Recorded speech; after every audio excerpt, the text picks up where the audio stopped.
your smart speakers, and of course you can watch along right now on social media. Now on the way, we'll start with football as we round up the pre-season tournaments and look ahead to a new season getting underway in Pembrokeshire. We've got the opening weekend of the Premier League season to come this weekend as well. In cricket, well, it's the business end of the season in the county with Carew and Cresselly going head to head this weekend in what will surely help decide the destination of the Division 1 title, and we'll preview this weekend's Ken Morris Cup final also, and we'll look at some Pembrokeshire representation as Wales named their squad for the Women's Rugby World Cup with their opener to come on the 23rd of August against Scotland in Salford, and plenty more as well. And you can get involved tonight. Leave us a message on the Facebook page, but let's kick off. Fraser Watson top scored for Llanrhian seconds at the weekend, I think, didn't you? Nice 33, well batted. Yeah, it's been out of form the last couple of weeks, Ben, so it's nice to get a few. But unfortunately, in a losing effort, we got like our first team, we got a big 2 weeks coming up. But yeah, we're still right in the mix to go down, unfortunately. But yeah, it was a nice day for batting, I'll say that. And we're going to talk cricket, I think, in the third part of the show this evening.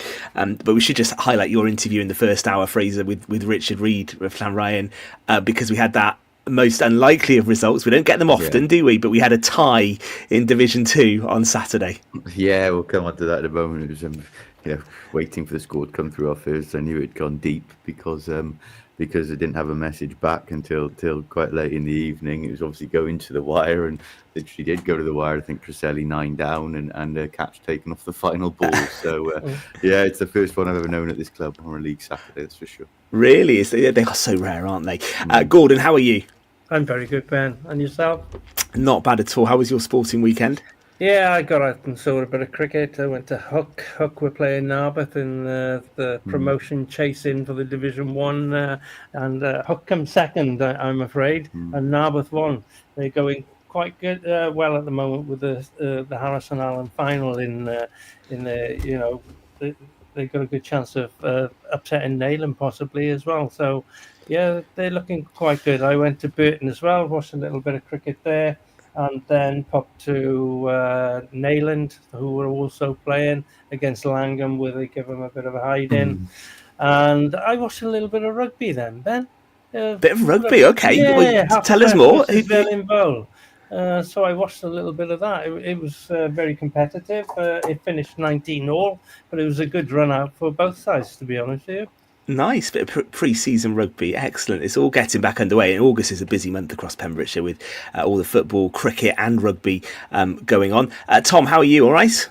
I'm very good, thank you. Still recovering from a tense affair at the Oggy Bridge Meadow Stadium where Haverfordwest County took on Penabont, a tough opening match of the season. Yeah, we might come to that in just a sec, actually, because there's a bit of news from the Bridge Meadow with 2 new signings, so we'll do that in just a sec. Let's start with some football, though, shall we? Because it is busy with pre-season tournaments and teams celebrating winning trophies at this early stage in the season. Goodwick United posting on their social media phrase, first piece of silverware for the season was won. That was the Eddie Merry Cup, a hard-fought derby against Fishguard.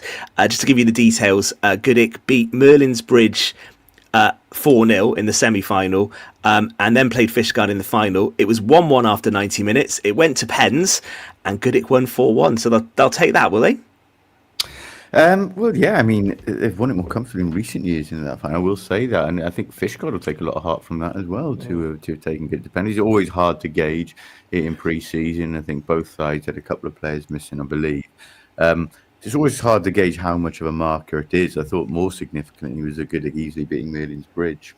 Perhaps a sign that the Bridge again still developing a bit and perhaps won't be up there challenging this season. It might be premature to say that, but I don't think Fishguard they'll be disappointed not to have won the trophy because it's their own trophy. They haven't actually won it for a long time now, but I think they take heart from taking them all the way. And Goodwick, Gordon, a new management team in place for the first team this season, isn't there? So maybe just a slight tweak to the pre-season and looking at some new players as well. They'll be pleased to just get over the line on penalties. Yeah, Nigel Delaney has taken over. I wouldn't say he was new to the job, to be honest with you. Nigel's been involved for a long time, both playing and returning as manager as well. So, as Fraser just pointed out, both sides probably went at full strength. Fishguard will be delighted that they did manage to pull off a draw against their close neighbours. And they've just come up from Division 2 as well, so it'll give them a boost of confidence just before the season starts. But Goodwick will always be at the top end, especially at this moment in time. Hakin will be up there again as well. It's up to the others to catch them up and prove they can do it during the course of the season when the season kicks off properly. The other one we had over the weekend as well, and Pure West Marty Jones was on refereeing duty, was the Weaver Callan final. That was Monkton Swifts against Pembroke Borough. Monkton Swifts winning that one, but Marty reporting that Pembroke Borough gave it their all, and he even ruled out the best goal of the game for offside, which I think was scored by Pembroke. So Monkton will be pleased with that one, Fraser, to lift that trophy. Yeah, I think, no disrespect to Pembroke Borough, obviously a couple of divisions below, I thought in the final was probably a little bit of a formality. They'd be more pleased, I think, with the semi-final win over Pennell. Of course, they're the bitter rivals in the two Division 1 sides. So, they do like winning that trophy, though, because obviously Weaver, as Gordon well knows, is so well renowned out there. So they like to win it to pay tribute to him. And it was a great turnout again, which I think is the main point for the organisers of these charity things, that their memorial tournament, and they pay tribute to great characters, and Weaver, the turnout for Weaver certainly signifies that.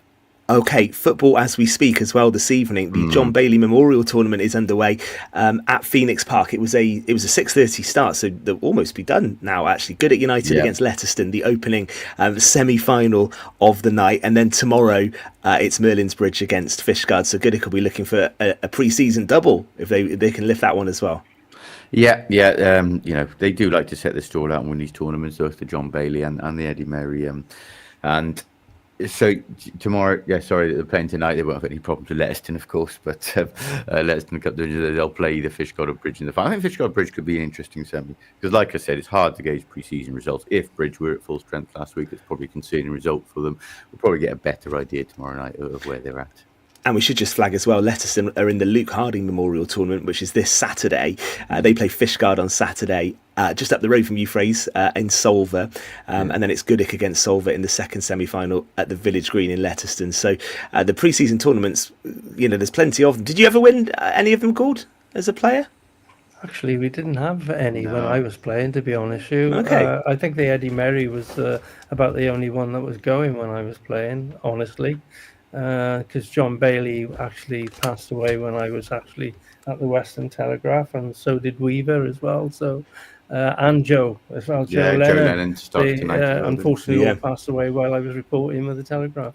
I think they do serve a good purpose, and like we said, Joe Lennon tonight as well, Hakey and Tish, because they save teams the hassle of arranging pre-season friendlies. You've got one, potentially two fixed games. I think the Luke Harding tournament, he's never third, fourth place playoffs. So you have two games sorted going into December. Obviously, that's not the main purpose. The main purpose is to pay tribute to these people. But they are good for managers. They give them the chance to play. It might be familiar opposition, but Pembrokeshire opposition, and like I said, it's two games under your belt, whatever happens then, or in Goodwick's case, 4. So they are useful things. And the most important factor is they're competitive. Yeah. They're not just a friendly. We might say they're a friendly. They're competitive game. Well, it's a bit silverware to play for, isn't it? Everyone wants to win something, so I do think that gives them a nice edge. And there's also a memorial game in Broadhaven, wasn't there, Tom, at the weekend? That was the Ian Jones memorial game, wasn't it? And a whole day at the club, yeah?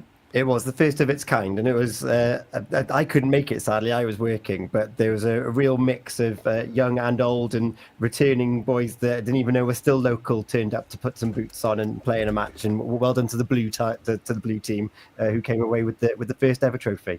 Excellent stuff. That's good to hear. So pre-season very much underway then, and we're not a million miles away now, are we, from the start of the new Pembrokeshire football season? So some crossover with cricket. So for people watching, maybe Fraser Gould can explain, will we have a midweek start then to the football season as usual, to allow for that? Yeah, the agreement is, I believe, that the cricket has to take precedence until the first Saturday in September, so that's when the Saturday football starts. There was one, unfortunately, notable exception when the infamous year in the Senior Cup was delayed for the incident between Hakin and Merlin's Bridge, and that ended up being on, I believe it was on Harrison Allen Bowl. It was on a league Saturday, a cricket league Saturday. Wow. It being put back, which didn't go down well, but it's always the first Saturday of September where whites go away and footballs come out. But like you said, there is clashes and there is midweek games in a couple of weeks leading up to that. Okay, and we'll await those fixtures because we're not far away from the start of the season. So we'll await those fixtures and we'll go through the opening rounds, of course, here on Pure West Sport. The two of you and Tom, any thoughts ahead of the new football season? Going to be good to keep an eye on again, but any other sides you think we should keep an eye out as we go into the brand new season based on what we've seen in pre-season so far? I don't like saying it. I don't know what Gordon thinks. You do look obviously automatically at Haken and Goodwick straight away. When I say don't look, saying it would be nice to have a serious challenge from elsewhere. I think there are a number of sides if they can be consistent. You look at Tenby, Monkton Swifts as well. Maybe if they can find the consistency. But I don't know if Gordon's got any other. No, you're underdogs. You're about right there, Fraser. The top two, Haken and Goodwick, and then you've got your Tenbys, Monktons. Merlin's Bridge should be in that section as well, but you just never know until the season kicks off. But the two favourites are obviously Haken and Goodwick. Okay, we will have all that covered for you on Pure West Sport. The season kicked off, as Tom said, on Friday for Haverfordwest County. Gord, that was always going to be a tough game, wasn't it, against Penybont? We said that last Monday. They went down by 1-0. In the circumstances, that maybe a bit of frustration that Haverfordwest lost that one. Yeah, it's first game of the season. Penybont finished second last season. Haverfordwest County missed a host of chances, despite Ben Fawcett actually heading one into the net, but there was a foul in the build-up to the corner. But, they actually played very well. They played some nice football. Tom was actually there, so he could probably say a little bit more than me. But what I will say is that it's a good start to the season, even though they've lost. They only lost by 1 goal, and I believe the Bluebirds were the better side on the night, even though Penybont went down to 10 men after 50 minutes as well. But Tony's always realistic. I listened to his post-match interview. He was honest, and that's all you can be. They move on now, and they play Flint on Saturday away. Go there with a bit of confidence, actually, I think, Tom, as well. If they can repeat the Penybont performance, they should be getting something at Flint, I think. I was going to say, just like the European fixtures, the football they're playing is brilliant. It's really sharp. It's really quick. And I think what frustrated me about the goal against the Penybont got is that it was just an innocuous set piece from the halfway line, just lobbed in from the keeper. And it reminded me of the Haverfordwest from like 2 or 3 years ago, where when there's a set piece, you're like, oh, it's going to go in.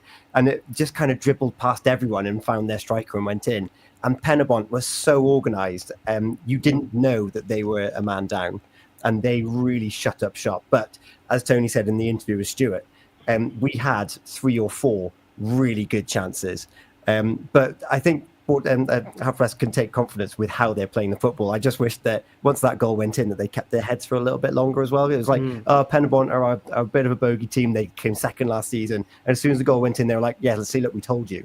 I just want that fortitude to come back and be like, no, actually, we're going to come back and turn this around. But there's still plenty of time to work on that.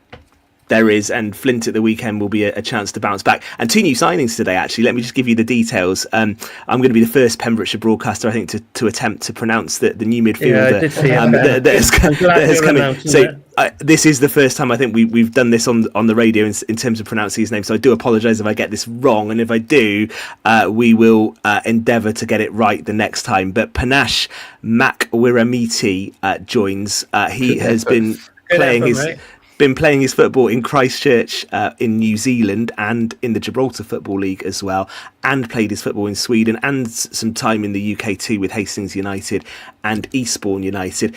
The second signing is a bit easier. That's Tom Shepherd. He's been on Salford City's books as well. He's a defender. And actually, Gordon, you did say last week on the show you were looking just to see if they did strengthen again. So these are 2 new bodies in, which hopefully will be good additions. Yeah, definitely. I mean, Tony's obviously got good contacts with being an ex-professional and everything. So we lost Luke DeBone, we've lost Lee Jenkins, we've lost the keeper Zach Jones. So defence needed shoring up a bit, even though the boys did do well on Friday evening as well.